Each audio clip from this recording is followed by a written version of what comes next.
Hi ಎಲ್ಲರಿಗೂ ನಮಸ್ಕಾರ. Welcome back to Pallavi vlogs YouTube channel. ಎಲ್ಲರೂ ಹೇಗಿದ್ದೀರಾ? ನೀವೆಲ್ಲರೂ ಕೂಡ ತುಂಬ ಚೆನ್ನಾಗಿದ್ದೀರಾ ಅಂತ ಅಂದ್ಕೊತೀನಿ. ನಾನು ಕೂಡ ತುಂಬಾ ಚೆನ್ನಾಗಿದ್ದೀನಿ. ವ್ಲಾಗ್ನ ಎಲ್ಲೂ ಕೂಡ ಸ್ಕಿಪ್ ಮಾಡಿದೆ ನೋಡಿ. ಇನ್ ಕೇಸ್ ವ್ಲಾಗ್ ಏನಾದರೂ ಇಷ್ಟ ಆಗಿ ಒಂಚೂರಾದರೂ ಯೂಸ್ಫುಲ್ ಅನ್ನಿಸ್ತು ಅಂದರೆ ಪ್ಲೀಸ್ ಒಂದು ಲೈಕ್, ಶೇರ್, ಕಮೆಂಟ್ ಆಗಿ. ಚಾನಲ್ನ ಇನ್ನೂ ಯಾರ್ಯಾರು ಸಬ್ಸ್ಕ್ರೈಬ್ ಮಾಡ್ಕೊಂಡಿಲ್ಲೋ ಪ್ಲೀಸ್ ಸಬ್ಸ್ಕ್ರೈಬ್ ಮಾಡಿಕೊಂಡು ವ್ಲಾಗ್ನ ನೋಡಿ. ಹಾಗೇನೆ ಪಕ್ಕದಲ್ಲಿ ಕಾಣ್ತಾ ಇರೋ ಬೆಲ್ ಐಕನ್ನ ಕ್ಲಿಕ್ ಮಾಡ್ಕೊಳ್ಳಿ. ವ್ಲಾಗ್ನ ಅಪ್ಲೋಡ್ ಮಾಡಿ ಒಂದು 15 ದಿನ ಹಾಗೆ ಹೋಯಿತು. ಇನ್ಮೇಲೆ ಡೈಲಿ ವ್ಲಾಗ್ಸ್ ಹಾಕ್ತೀನಿ ಅಂತ ಹೇಳಿದ್ದೆ. ಇವಾಗ ನಮ್ಮೂರಲ್ಲಿ ಜಾತ್ರೆ ಇತ್ತು, ಮತ್ತು ಕೊಪ್ಪಳ ಜಾತ್ರೆ ಇತ್ತು. ಅಲ್ಲಿಗೆ ಮತ್ತೆ ಊರಿಗೆ ಹೋಗಿದ್ದೆ. ಅದಕ್ಕೆಲ್ಲನೂ ಕೂಡ ವೀಡಿಯೋನ ಶೂಟ್ ಮಾಡಿ ಇಟ್ಟಿದ್ದೆ. ಎಡಿಟ್ ಮಾಡಿ ವಾಯ್ಸ್ ಓವರ್ ಕೊಟ್ಟು ಅಪ್ಲೋಡ್ ಮಾಡೋದಕ್ಕೆ ಒಂದು ಸ್ವಲ್ಪ ಟೈಮ್ ಆಯಿತು. ವಾಯ್ಸ್ ಓವರ್ ಕೊಡೋದಕ್ಕೇ ಆಗಿರಲಿಲ್ಲ. ಎಡಿಟ್ ಮಾಡಿದರೂ ಕೂಡ ವಾಯ್ಸ್ ಓವರ್ ಕೊಡೋದಕ್ಕೆ ಒಂದು ಸ್ವಲ್ಪ ಕಷ್ಟ ಆಗ್ತಿತ್ತು ಊರಲ್ಲಿ. ಅದಕ್ಕೇ ಇವತ್ತು ವಾಪಸ್ ನಮ್ಮೂರಿಗೆ ಬಂದೆ. ಇವತ್ತು ವೀಡಿಯೋಗೆ ವಾಯ್ಸ್ ಓವರ್ ಕೊಟ್ಟು ಅಪ್ಲೋಡ್ ಮಾಡ್ತಿದ್ದೀನಿ. ಇದು ಬಂದುಬಿಟ್ಟು ಹೋದ ಶನಿವಾರದ ವ್ಲಾಗ್ ಆಗಿತ್ತು. ಇನ್ನು ಬೆಳಿಗ್ಗೆ ಎದ್ದೇಳೋಷ್ಟರಲ್ಲಿ ಸುಮಾರು 7:30 ಆಗಿತ್ತು. ಹೆಂಗಿದ್ರು ಇವತ್ತು ನನ್ನ ಹಸ್ಬೆಂಡ್ ಲಂಚ್ ಬಾಕ್ಸ್ ಒಯ್ಯೋದಿಲ್ಲ ಅಂತ ಹೇಳಿ ಒಂದು ಸ್ವಲ್ಪ ಬೆಳಿಗ್ಗೆ ಲೇಟಾಗಿಯೇ ಎದ್ದು ದಿನಾನ ಸ್ಟಾರ್ಟ್ ಮಾಡಿದೆ. ಇನ್ನು ಬೆಳಿಗ್ಗೆ ಎದ್ದು ಬಾಗಿಲೆಲ್ಲನೂ ಕೂಡ ತೆಗೆದು ಟೀನ ಮಾಡಿಕೊಂಡು ಹಸ್ಬೆಂಡ್ಗೂ ಕೂಡ ಟೀ ಕೊಟ್ಟು ನಾನು ಕೂಡ ಟೀ ಕೊಟ್ಟು ಇವಾಗ ಕಸನ ಬಳಿತಾ ಇದ್ದೀನಿ.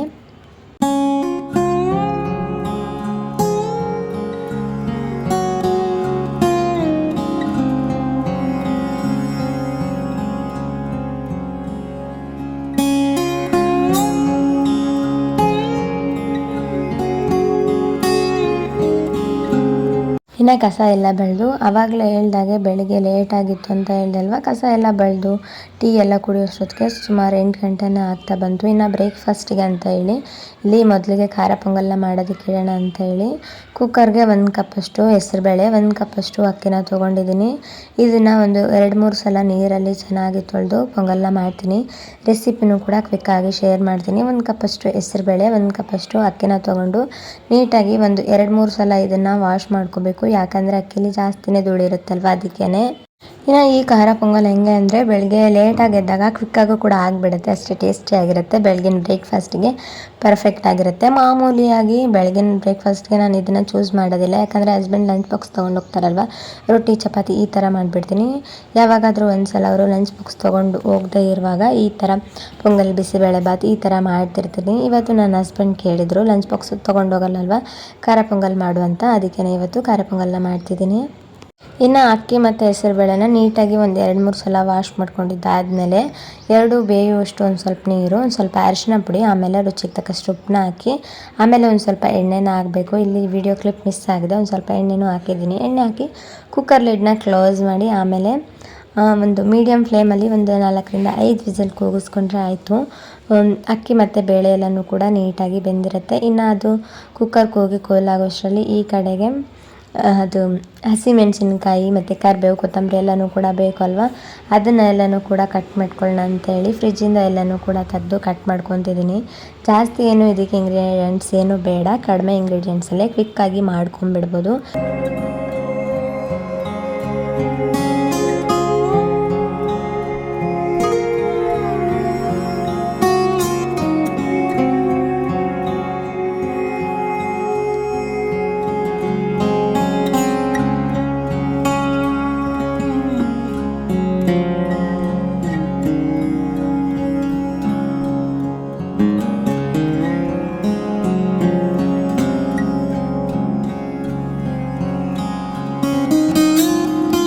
ಇನ್ನು ಇಲ್ಲಿ ಹಸಿಮೆಣಸಿನ್ಕಾಯಿನ ಮಧ್ಯದಲ್ಲಿ ಸೀಳಿದ್ದೀನಿ. ಹಂಗೆ ಒಂದು ಸ್ವಲ್ಪ ಕೊತ್ತಂಬರಿ ಸೊಪ್ಪು, ಸ್ವಲ್ಪ ಕರಿಬೇವನ್ನ ತೊಗೊಂಡಿದ್ದೀನಿ. ಹಾಗೆಯೇ ಅಕ್ಕಿ ಬೇಳೆನ ನೀಟಾಗಿ ಸ್ಮ್ಯಾಶ್ ಮಾಡಿಕೊಂಡು ಸೈಡಲ್ಲಿ ಎತ್ತಿಟ್ಕೊಂಡಿದ್ದೀನಿ. ಇನ್ನು ಒಗ್ಗರಣೆಗೆ ಒಂದು ಪಾತ್ರೆನ ತೊಗೊಂಡು ಅದಕ್ಕೇ ಒಂದು ಸ್ವಲ್ಪ ಎಣ್ಣೆ ಹಾಕ್ಕೊಂಡು, ಎಣ್ಣೆ ಕಾದಾದಮೇಲೆ ಸಾಸಿವೆ ಜೀರಿಗೆ ಹಾಕ್ಕೊಂಡು ಚಿಟಪಟ ಆದಮೇಲೆ ಒಂದು ಸ್ವಲ್ಪ ಕಾಳು ಮೆಣಸನ್ನ ಹಾಕಿ, ಆಮೇಲೆ ಒಂದು ಸ್ವಲ್ಪ ಕರಿಬೇವು ಹಾಕಿ, ಆಮೇಲೆ ಒಂದು ಸ್ವಲ್ಪ ಬಾಡಂಬಿನ ಹಾಕ್ಕೊಂಡು ನೀಟಾಗಿ ಒಂದು ಸ್ವಲ್ಪ ಬಾಡಂಬಿ ಕ್ರಿಸ್ಪಿ ಆಗೋ ತನಕ ಫ್ರೈ ಮಾಡ್ಕೋಬೇಕು. ಅಂದರೆ ಲೈಟಾಗಿ ಕಲರ್ ಚೇಂಜ್ ಆಗುತ್ತಲ್ವ, ಅಲ್ಲಿ ತನಕ ಫ್ರೈ ಮಾಡಿಕೊಂಡು ಆಮೇಲೆ ಹಸಿಮೆಣಸಿನ್ಕಾಯಿನ ಹಾಕಿ, ಹಸಿಮೆಣಸಿನ್ಕಾಯಿ ಕೂಡ ಒಂದು ಸ್ವಲ್ಪ ಚೆನ್ನಾಗಿ ಕಲರ್ ಚೇಂಜ್ ಆಗಬೇಕು, ಅಂದರೆ ಸಾಫ್ಟ್ ಆಗಬೇಕಲ್ವ, ಅಲ್ಲಿ ತನಕ ನೀಟಾಗಿ ಇದನ್ನು ಫ್ರೈ ಮಾಡಿಕೊಂಡು ಆಮೇಲೆ ಇದಕ್ಕೆ ಒಂಚೂರು ಹಿಂಗನ್ನ ಹಾಕ್ಕೊಂಡು ಆಮೇಲೆ ಮೊದಲಿಗೆ ಅಕ್ಕಿ ಬೇಳೆನ ಸ್ಮ್ಯಾಶ್ ಮಾಡಿ ಇಟ್ಕೊಂಡಿರ್ತೀವಲ್ವ, ಅದನ್ನು ಇದಕ್ಕೆ ಹಾಕ್ಕೊಂಡು ನೀಟಾಗಿ ಒಂದು ಸಲ ಇದನ್ನು ಮಿಕ್ಸ್ ಮಾಡ್ಕೋಬೇಕು.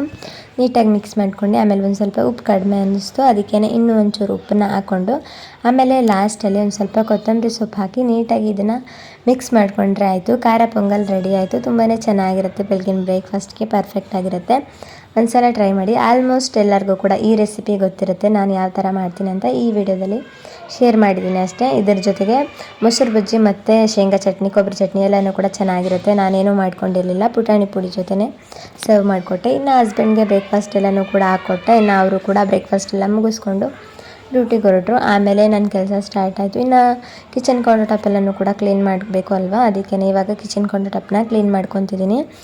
ಇವತ್ತು ರೊಟ್ಟಿ ಏನೂ ಮಾಡಿರಲಿಲ್ಲ ಅಲ್ವಾ, ಅದಕ್ಕೇ ಅಷ್ಟೊಂದಾಗಿ ಏನು ಜಾಸ್ತಿ ಗಲೀಜಂತ ಏನು ಅನಿಸಿರಲಿಲ್ಲ.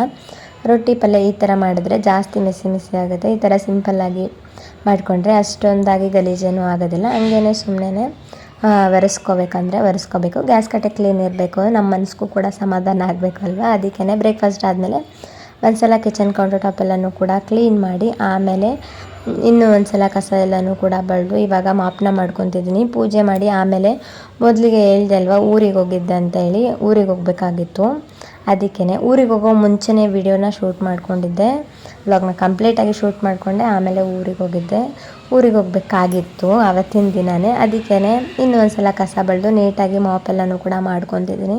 ಆಮೇಲೆ 11 ಗಂಟೆಗೆ ಹಂಗೆ ಊರಿಗೆ ಹೋದರೆ ಆಯಿತು ಅಂತೇಳಿ ಫಸ್ಟು ಮನೇಲಿ ಎಲ್ಲ ಕೆಲಸನೂ ಕೂಡ ಮಾಡ್ಕೊಂಡು ಹೋಗೋಣ ಅಂತ ಹೇಳಿ ಇನ್ನು ಮಾಪೆಲ್ಲನೂ ಕೂಡ ಇವಾಗ ಮಾಡ್ಕೊತಿದ್ದೀನಿ. ಮಾಪೆಲ್ಲನೂ ಕೂಡ ಮಾಡ್ಕೊಂಡಿದ್ದಾದಮೇಲೆ ಆಮೇಲೆ ನಾನು ಕೂಡ ಫ್ರೆಶ್ನಪ್ ಎಲ್ಲನೂ ಕೂಡ ಬಂದು ಇನ್ನು ಒಂದು ಸ್ವಲ್ಪ ಪೂಜೆನ ಮಾಡ್ತಿದ್ದೀನಿ. ಮಾಮೂಲಿ ಪೂಜೆ, ಹೂವೆಲ್ಲನೂ ಕೂಡ ಮೊದಲಿಗೆ ಇಟ್ಟಿದ್ದಿತ್ತು, ಫ್ರೆಶ್ ಆಗೇ ಇತ್ತು. ಅದಕ್ಕೇ ಸುಮ್ಮನೆ ಸಿಂಪಲ್ಲಾಗಿ ಪೂಜೆನ ಮಾಡ್ತಿದ್ದೀನಿ.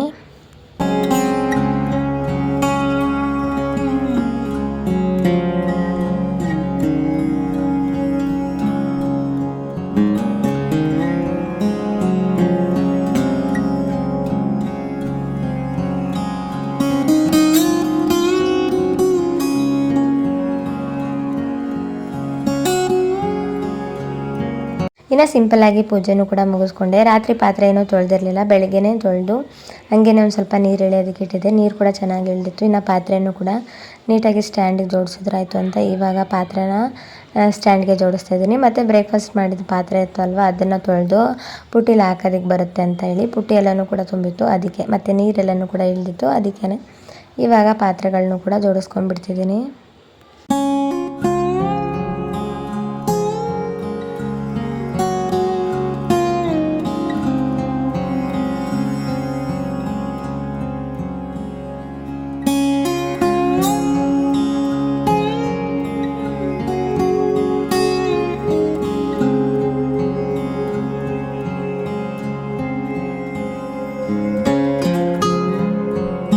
ಇನ್ನು ಪಾತ್ರೆ ಎಲ್ಲನೂ ಕೂಡ ಜೋಡಿಸ್ಕೊಂಡು ಆಮೇಲೆ ಒಂದು ಸ್ವಲ್ಪ ಬ್ರೇಕ್ಫಾಸ್ಟ್ ಮಾಡಿದ ಪಾತ್ರೆ ಎಲ್ಲನೂ ಕೂಡ ಇತ್ತು ಅಂತ ಅದನ್ನು ಕೂಡ ತೊಳ್ಕೊಂಡು ಆಮೇಲೆ ಇನ್ನು ಒಂದು ಸಲ ಕಿಚನ್ ಕೌಂಟರ್ ಟಾಪ್ ಎಲ್ಲನೂ ಕೂಡ ನೀಟಾಗಿ ಕ್ಲೀನ್ ಮಾಡಿಕೊಂಡು ಆಮೇಲೆ ಒಂದು ಸ್ವಲ್ಪ ನನ್ನ ಹಸ್ಬೆಂಡ್ ನನ್ನ ಬಿಟ್ಟು ಬರೋದಕ್ಕೆ ಬಸ್ ಸ್ಟ್ಯಾಂಡಿಗೆ ಬರ್ತೀನಿ ಅಂತ ಹೇಳಿದ್ರಲ್ವ, ಅದಕ್ಕೆ ಒಂದು ಸ್ವಲ್ಪ ಟೀ ಮಾಡು ಅಂತ ಹೇಳಿದರು. ಇನ್ನೂ ಒಂದು ಸಲ ಲಾಸ್ಟಲ್ಲಿ ಒಂದು ಕಪ್ ಟೀನ ಮಾಡ್ಕೊಂಡು ಕುಡಿದು ಹಸ್ಬೆಂಡ್ಗೂ ಕೂಡ ಒಂದು ಕಪ್ ಟೀನ ಕೊಟ್ಟು ಕುಡಿದು ಆಮೇಲೆ ಊರಿಗೆ ಹೋದೆ. ಊರಿಗೆ ಹೋಗುವಾಗ ವ್ಲಾಗ್ ಏನೂ ಮಾಡ್ಕೊಂಡಿಲ್ಲ. ಇನ್ನು ನೆಕ್ಸ್ಟ್ ಡೇ ಒಂದು ಸ್ವಲ್ಪ ಅಂಬಾಮಠ ಜಾತ್ರೆ ಅಂತ ಇದೆ ನಮ್ಮೂರಲ್ಲಿ, ಆ ಜಾತ್ರೆಗೆ ಹೋಗಿದ್ವಿ. ಅಲ್ಲಿ ಬ್ರೇಕ್ ಡ್ಯಾನ್ಸ್ ಆಡುವಾಗ ಒಂದು ಸ್ವಲ್ಪ ವೀಡಿಯೋ ಮಾಡ್ಕೊಂಡಿದ್ದೆ, ಅದನ್ನು ಇಲ್ಲಿ ಒಂದು ಚಿಕ್ಕ ಕ್ಲಿಪ್ನ ಆ್ಯಡ್ ಮಾಡಿದ್ದೀನಿ ಅಷ್ಟೇ. ಆಮೇಲೆ ಅಲ್ಲಿ ಜಾತ್ರೆಯಲ್ಲಿ ಎಲ್ಲನೂ ಕೂಡ ತೊಗೊಂಡಿದ್ದು, ಜಾತ್ರೆ ಮಾಡಿದ್ದು ವ್ಲಾಗ್ನ ಏನು ಶೂಟ್ ಮಾಡ್ಕೊಂಡಿಲ್ಲ. ಆಮೇಲೆ ಇದು ಅಂಬಾಮಠ ಜಾತ್ರೆಯಿಂದ ಬಂದಿದ್ದು ಇನ್ನು ನೆಕ್ಸ್ಟ್ ಡೇ. ಆಮೇಲೆ ಸಾಯಂಕಾಲ ಈವ್ನಿಂಗ್ ಕೊಪ್ಪಳ ಜಾತ್ರೆಗೂ ಕೂಡ ಹೋಗಿದ್ವಿ.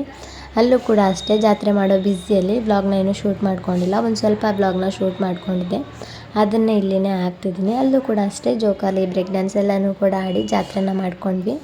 ಅದನ್ನೇನು ಜಾಸ್ತಿ ವ್ಲಾಗ್ನ ಅಲ್ಲೂ ಕೂಡ ಮಾಡ್ಕೊಂಡಿಲ್ಲ. ಆಮೇಲೆ ರಿಟರ್ನ್ ಮನೆಗೆ ಹೋಗಿ ಆಮೇಲೆ ನಮ್ಮ ಊರಿಗೆ ಬಂದ್ವಿ. ಇವತ್ತಿನ ವ್ಲಾಗ್ ಕೂಡ ಇಷ್ಟೇ. ಸಿಗ್ತೀನಿ ಇನ್ನೊಂದು ವ್ಲಾಗಲ್ಲಿ. Thank you.